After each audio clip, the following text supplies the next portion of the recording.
Welcome to another episode of the Quip Corners Book Corner. Again, this is a first-time guest. So join us and learn more about this book.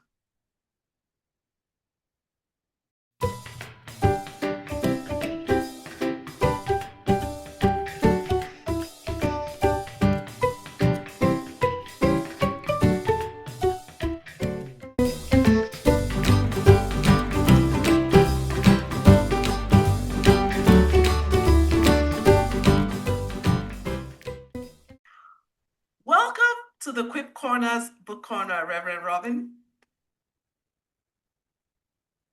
Thank you. It is a pleasure to be with you, Ada. I really look forward to our time together. Likewise. So why don't you start off by showing us the book you're going to tell us about?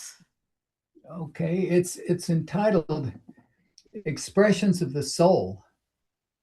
And then the subtitle is Celtic Christianity and Life with God. What I've been doing lately is I've been writing now on spiritual traditions. I wrote several books on spiritual formation and spiritual growth and just the development of spiritual life in the Bible. But then after probably the 3rd and 4th century, when the Christian church was starting to form, Celtic Christianity became kind of the development of the faith after the fall of Rome. I don't mean to put a lot of history on this, but that was one of the first aspects of our Christian tradition came through the Celtic Christianity in a way that I really found of interest, both in Ireland and in Scotland, two areas that began the movement really of the Christian world through Europe and Western Europe, and then down through Spain over to Africa. I mean, you just name it, it just took off. And then certainly went farther east after that in ways that, I started going back to these years and was really impressed with what I call the expressions of the soul. Okay. Now, the cover, that's an interesting image on the cover. Can you tell us a bit about how you got to that as the cover? I had nothing to do with it. It was my publisher who has an artist of book covers. And actually that was put up for an award, the cover, because it was just the way it showed the development of the tree and the winding of the tree and the way in which it tied into knots and all that. It was very Celtic in look. Symbolic of the Celtic world. Yeah. Interesting. The cover is intriguing. Thank you. It worked.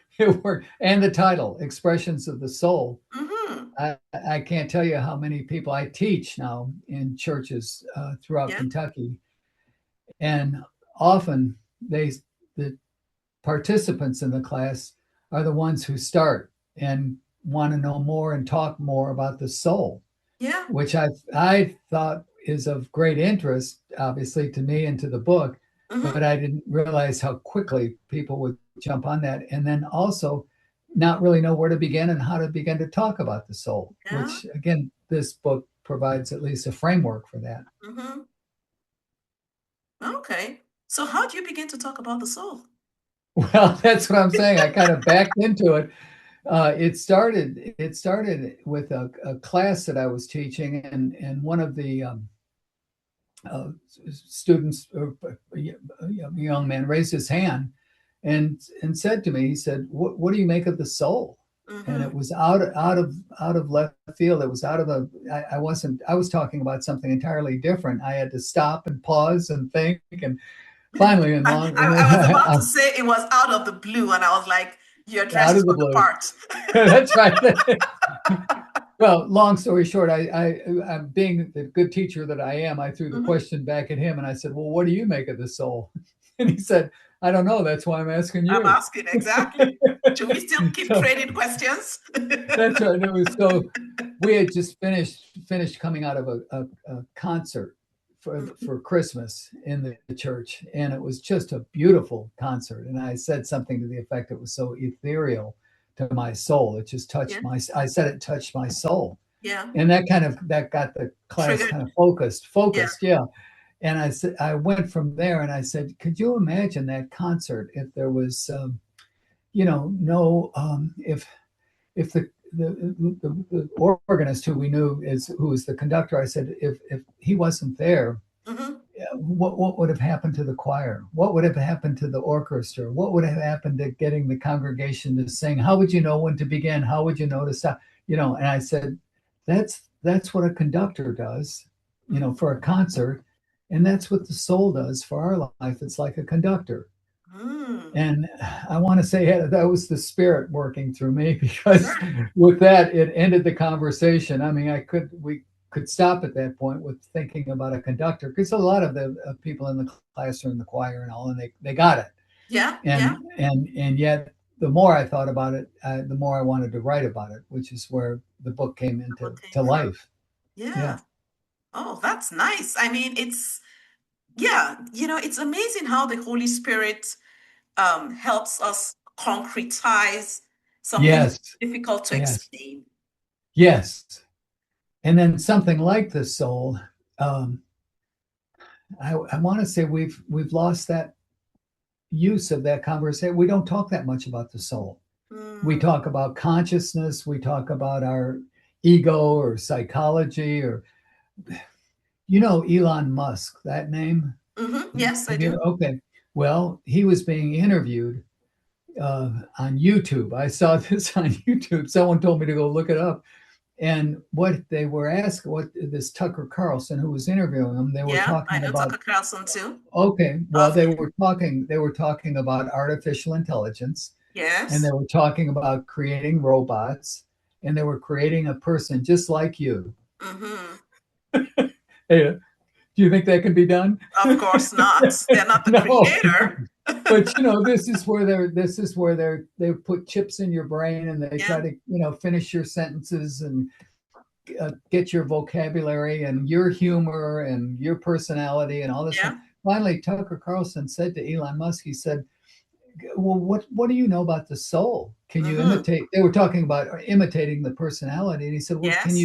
can you imitate the soul? So, yeah, And with that, Elon Musk put his head down. He's very verbal, and he put yeah, his head down and just was very quiet, yeah. and then raised his head again, and he said, I don't know. Hmm. I don't know if I have a soul. Oh, Ada, are you still there? ooh, ooh. Woo! I don't know if I have a soul. Uh-oh. And Talk then he about a said, big bite. Wow. then he said, I'm a scientist. I'm not a philosopher. I mean, it's like, he just drew a line. And that's part of the problem, I think, of our culture today is Yeah. we're very material, we're very secular, we're very tied into what's objective and what we can Yes. see and touch. Yeah, yeah, yeah. And so this is where the spiritual life that so many people they think in terms of feelings and thoughts and those aspects of our inner life. Hmm. But then how about your relationship to God? Yeah, How does that begin, and yeah, where does that fit? So this is where I get excited. yeah. And the scripture that tells us, what shall it profit a man if he gains the Oh. whole world and loses his soul? Now you're talking about Elon Musk again. Yeah, if he gains the whole world, I'm not every naming small. any names. No No, name no, I calling. know. Okay, no name calling. But I mean, how many Telsus do you have to have? Well, Yes. never mind. Wow. Yeah, yeah, yeah. So it's I think really a time in our um, our culture, Hmm. at least, to begin to say this is an important part of our spiritual life, our faith, the foundation on which we stand, and what we believe in. And it begins certainly with the soul that, like a conductor, or that guides us and directs us and leads us, in providing meaning and purpose in our life. Where did that come from? Well, it comes from the image of God Yeah, that is given to us, like you were saying at the start of creation. yeah. God breathed into Adam and Hmm. Eve, if you Yeah. remember the story in Genesis. And Yes. that one of the words that they use for breathing in is that of the soul. He breathed Yeah. the soul into our lives. Yeah. Yeah. And it's so sad that, to your point, in these days, it's what we can touch, and it almost feels like I can get everything I need. Why do I need God? Oh, yes. Yeah. And what happens there too is the emptiness, Yes, because how much can you get? I mean, I know. once again, do you need a billion? Do you need a trillion? What do you Yeah, need? yeah, yeah. One of my pastors used to say that in every human being, there's a G or God-shaped vacuum. Oh yeah. Yeah. Well said. Is that one of your quips? Well, no, from my pastor. So you see, I've always had quips around me some way or the other. I think Okay. God was just But gravitating me no, I don't towards, mean to make light of that. you know. That's very well But said. yeah, I mean, I think that yeah, emptiness. Yeah. yeah, it's there. And here again, I think this is back to the Celtic Christianity, is that um, prior to St. Patrick and some of the early saints that began to develop cast the vision, at least Hmm. of the gospel, um, druids, witches, all it wasn't really the civilization that was there in those early years of Ireland. Tribal. It was more tribal, and it Hmm. was left without any. The kind of worship was again more about nature and about the sun and all this Yeah, kind of thing, yeah. which all, yeah, I understand, but it this is again where Christianity came with far more meaning and Hmm. and and value and significance to the people that were just trying to live day by day, Yeah, yeah. much like here we are. Yeah. Yes, yeah, yeah, yeah. It sounds, I mean, yeah, I really can't get over how intriguing the cover is. But what are you hoping people will take away from reading your book? Well, I think it's and some of this I've already found in just the questions and the comments and the discussions that I have, and I use this book as kind of a teaching Mm-hmm. uh, uh, tool, and we divide it up. It depends on the sections and what they'd like to talk about and all this sort of thing. But so many of them, I think, began to look at the formation of their own faith Mm-hmm. as you start to go through this book. I mean, like the formation of the soul, to think about your prayer life. How does that begin, and what is it about your prayer life that has been helpful to you? And Yeah. here again, start to talk about your relationship with God. Mm-hmm. And then I often then will also talk about the framework of our prayer life is found in the soul. It's the soul that houses our prayer life. Yeah. I don't want to pray today. Yeah, you might be thinking to yourself, or I'm too busy to pray, or I don't feel like praying, or something, the thoughts that go Yes. through our Yeah. mind. Well, Yeah. they're thoughts, they're thoughts. Mm-hmm. Mm-hmm. and it's at that point the soul says, hello, Yeah. you know, Yeah. and let's take just a couple of minutes and rethink that, please. Nice. you know, you're Yeah. getting off track. Yeah. And also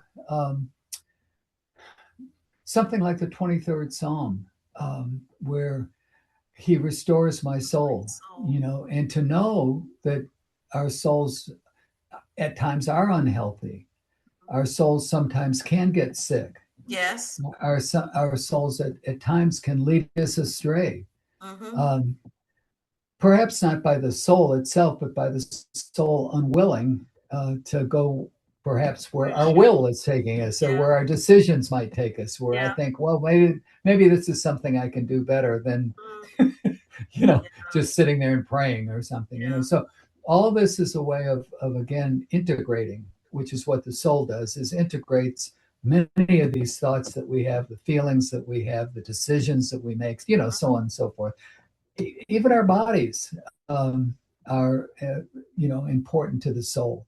So oftentimes, philosophers, not like Elon Musk, but the one who throws it to the philosophers, they'll Yeah. separate. They'll separate the body from the soul. And you know, that's that's again, that's not our call. Our bodies certainly are physical, they are material, and Mm-hmm. they're limited. I mean, I got so many years here on earth, and you can already see so many hairs that I have on my head left. but, uh, but with that said, too, we look at the soul as a gift from God. Amen. It's not something we man made or woman made or that we Amen. birthed or something like that. It was a gift given to us, and oh, by the way, it's an eternal gift. That's pretty strong, and Yes, it is. you know, I mean that really catches our attention, and I True. think that's what happened. You can tell I like to talk, can't you? Yes. Yeah. But So as it before we but give it all away, how do okay. people get copies of your book? Where can they get them from? Oh, that's sweet of you. Well, I think probably the easiest is Amazon. Of course, Okay. I think they get like 15 million books a year or something. Is Okay. what I'm getting. Yeah. So and there's other bookstores and things close here in Kentucky that I go Yeah. to that are but I found Amazon people can go Amazon. click to it right away. Yeah, Okay. Okay. and, So and we'll, get the we'll book in 24 hours or something. You know how right. they work now. Yes, exactly. Free or fast shipping or whatever. Oh yeah, yeah, yeah. Okay. Okay. So we'll put that But information below oh, this good. video. Thank you. Yes, Okay. you're welcome. You're welcome. But thank you so much for joining me to talk about your book. Well, the next time you have 2 or 3 hours, let's just get together and we'll talk further. Okay. It was a Sounds great good. pleasure being with you, and I love your Likewise. spirit. I love your spirit and what you're doing. Oh, Thank thank you you. so I much. appreciate it. Thank you so much, God Rev. bless you. All God right. bless you too, Rev. Thank you. All right. You're welcome. Bye bye. Bye now. Expressions of the soul. I hope you got the fact that everybody has a soul. It's a gift from God and it's an eternal gift. So, whatever you do, don't mess up your soul. Don't trade it for anything else. Below this, you'll see how you can get copies of this book. God bless you. Bye now.